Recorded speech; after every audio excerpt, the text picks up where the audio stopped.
Hello, I am Aruna Sagar. The topic I am going to discuss is on derivative and its participants.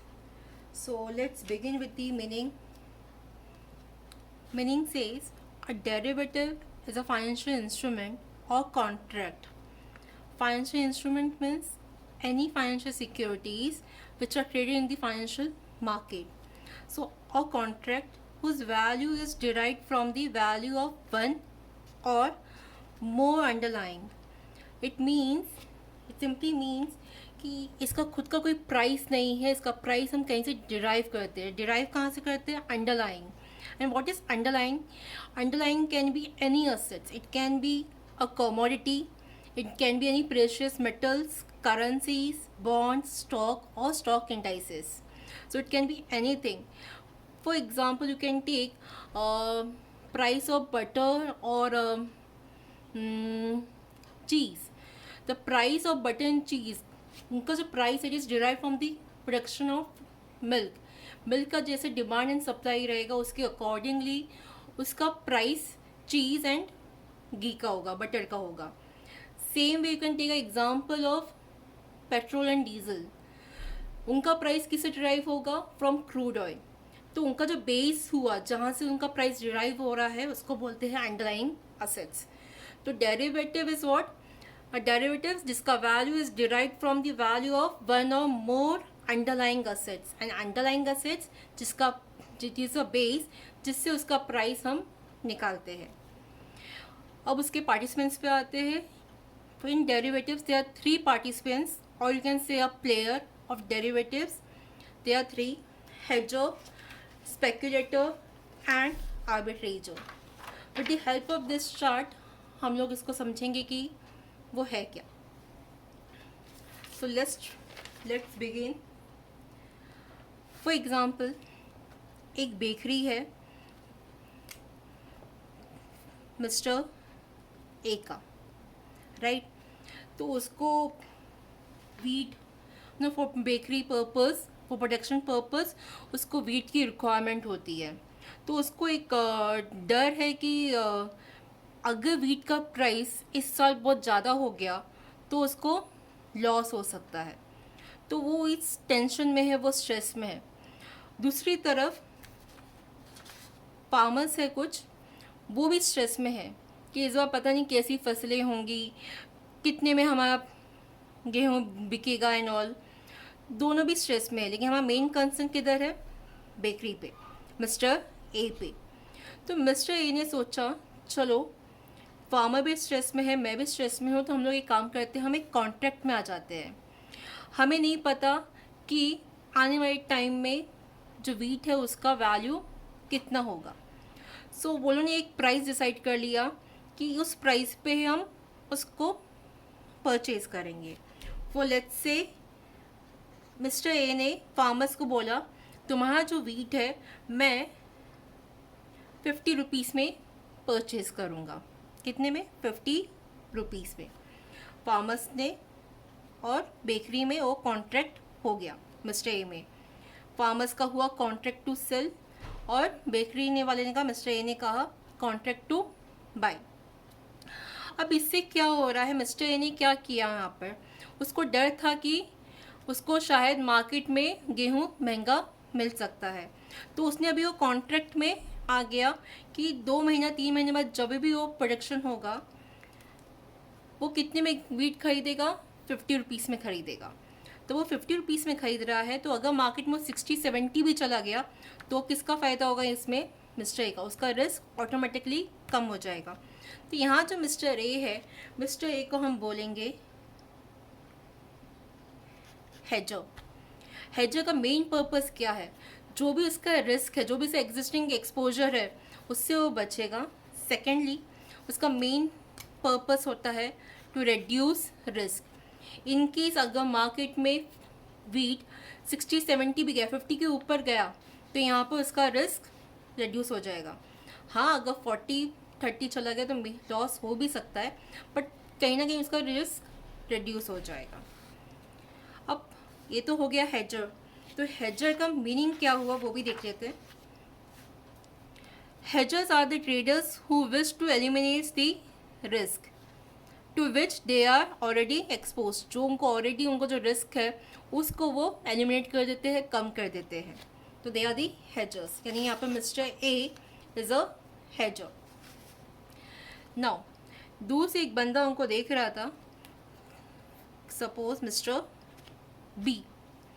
Mister B ने देखा, अरे क्या contract कर रहे हैं लोग 50 रुपीज़ में, इतना कम. अरे इस बार तो बारिश वारिश इतनी अच्छी हुई है कि गेहूँ फसलें बहुत अच्छी हो जाएगी, तो प्राइस कम से कम 60-70 रुपीज़ होगा, और वो लोग कितने सस्ते में कॉन्ट्रैक्ट कर रहे हैं.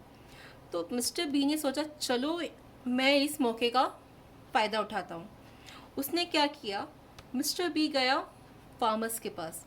उसने फार्मर्स को बोला, भाई तू इनके साथ कॉन्ट्रैक्ट कर रहा है ना मिस्टर ए के साथ, तो मेरे साथ भी एक कॉन्ट्रैक्ट करना, मुझे भी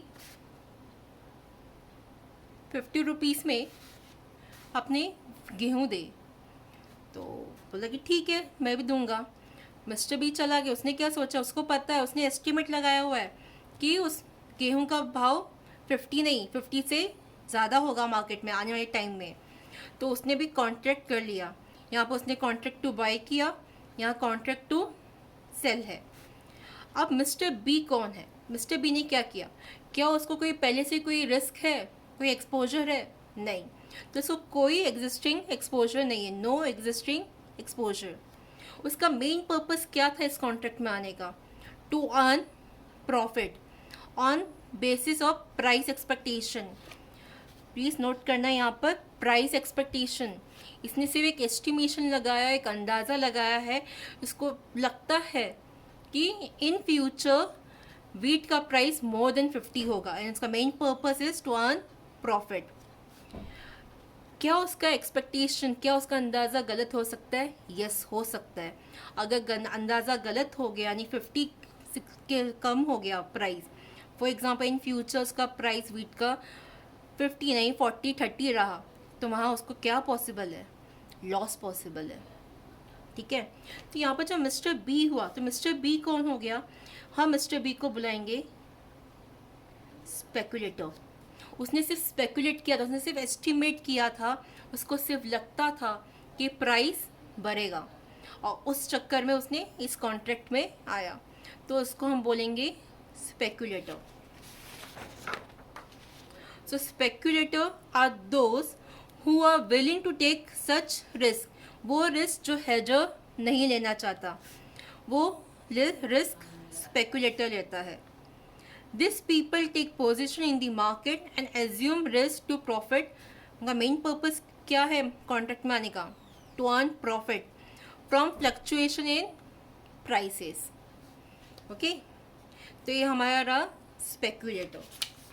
नाउ कम टू नेक्स्ट. आगे हमें क्या दिख रहा है, अब दूर से एक बंदा जो सब मार्केट पे इतनी नज़र रखता है, उसने एक चीज़ नोटिस की. उसने देखा जो यहाँ पर एक कॉन्ट्रैक्ट हो रहा था, ठीक इसी तरह दूसरी जगह भी कॉन्ट्रैक्ट हो रहा था. वो भी एक बेकरी और एक फार्मर के बीच में. एक सपोज मान लो ये दूसरा गांव था, ये दूसरा गांव है. यहाँ फार्मर्स और बेकरी के बीच में जो कॉन्ट्रैक्ट हुआ है, वो कॉन्ट्रैक्ट हुआ है 60 रुपीज़ में. यहाँ पर फार्मर्स एक बेकर को 60 रुपीज़ में वीट बेच रहा है. तो उसने सोचा अरे यहाँ पर 60 है, यहाँ पर 50 का कॉन्ट्रैक्ट हो रहा है, क्यों ना इस मिस प्राइसिंग का, इस मौके का फ़ायदा उठाए. तो उसने क्या किया, वो बोला अगेन इस वाले मार्केट में गया, और इस बंदे बोला सपोज ये है मिस्टर सी फार्मर्स के पास गया. इस मार्केट, इसको नाम दे देते हैं मार्केट 1, मार्केट 2. मार्केट 1 के फार्मर्स के पास गया, उनको बोला तुमने इसके साथ कॉन्ट्रैक्ट किया, मेरे साथ कॉन्ट्रैक्ट किया है, क्यों ना तुम मेरे साथ भी कॉन्ट्रैक्ट करो, तुम मुझे भी 50 रुपीज़ में दो. तो उसने ठीक है. तो उसने भी एक कॉन्ट्रैक्ट कर लिया, कॉन्ट्रैक्ट टू बाय का. अब ये मार्केट 2 पे आया मिस्टर सी, और मिस्टर सी ने बेकरी को बोला, बेकरी वाले को, कि यार भाई तुम वही फार्मर से 60 रुपीज़ में ख़रीद रहे हो ना, तो तुम मुझसे क्यों नहीं खरीदते, मुझसे भी खरीदो। तुम मुझसे भी क्या करो, 60 रुपीज़ में परचेस करो। तो यहाँ पर उसने कॉन्ट्रैक्ट टू बाई का लिया था, और यहाँ पर जो उसने बेकरी का मार्केट 2 के साथ जो कॉन्ट्रैक्ट किया, वो किया उसने कॉन्ट्रैक्ट टू सेल का। कितने में, 60 में। अब मिस्टर सी का क्या था, इसमें कोई रिस्क था उसका, पहले से कुछ इन्वॉल्वमेंट था, नहीं। तो इसको हम बोलेंगे न्यू, नो एग्जिस्टिंग एक्सपोजर। उसका मेन पर्पस क्या है, ऑब्वियसली उसका main purpose to enter in this contract is to earn profit. तो to earn profit on the basis of what, mispricing. याद रखना, स्पेक्यूलेटर में on the basis of price expectation था, यहाँ पर हो रहा है मिस प्राइसिंग। मिस प्राइसिंग का मतलब हुआ दो मार्केट की प्राइस का जो डिफरेंस है उसका फ़ायदा उठाना। फॉर एग्जांपल यहाँ पर ये 50 में ख़रीद रहा है और यहाँ पर वो 60 में बेच रहा है, इसको बोलेंगे मिस प्राइसिंग। दो मार्केट या दोनों में मार्केट में अलग अलग प्राइजेस में उसको ट्रेड किया जा रहा है, दैट इज मिस प्राइसिंग। क्या यहाँ पर इसको लॉस की पॉसिबिलिटी है, बिल्कुल नहीं। क्यों, क्योंकि एक दूसरे मार्केट से सस्ते में ख़रीद रहा है और एक दूसरे मार्केट में उसको महंगे में बेच रहा है। तो क्या उसको लॉस का पॉसिबिलिटी है, नहीं है, बिल्कुल नहीं है। एक इसका हम 100% इसको क्या होगा, इसको प्रॉफिट होगा। तो ये मिस्टर सी जो है, इसको हम क्या बोलेंगे, आर्बिट्रेजर्स। आर्बिट्रेजर्स वापस बता देती हूँ, आर्बिट्रेजर वो हुआ जो दो मार्केट की डिफरेंसेस का फ़ायदा उठाता है, मौके का फ़ायदा उठाता है। एक मार्केट में सस्ते में खरीदेगा और दूसरे मार्केट में उसको महंगे में सेल कर रहा है। उसका मेन पर्पस क्या है, to earn profit on the basis of mispricing, and उसकी लॉस की पॉसिबिलिटी बिल्कुल नहीं है। Arbitrages are in business to take advantage of changes, or you can say differences between the prices in the two different markets.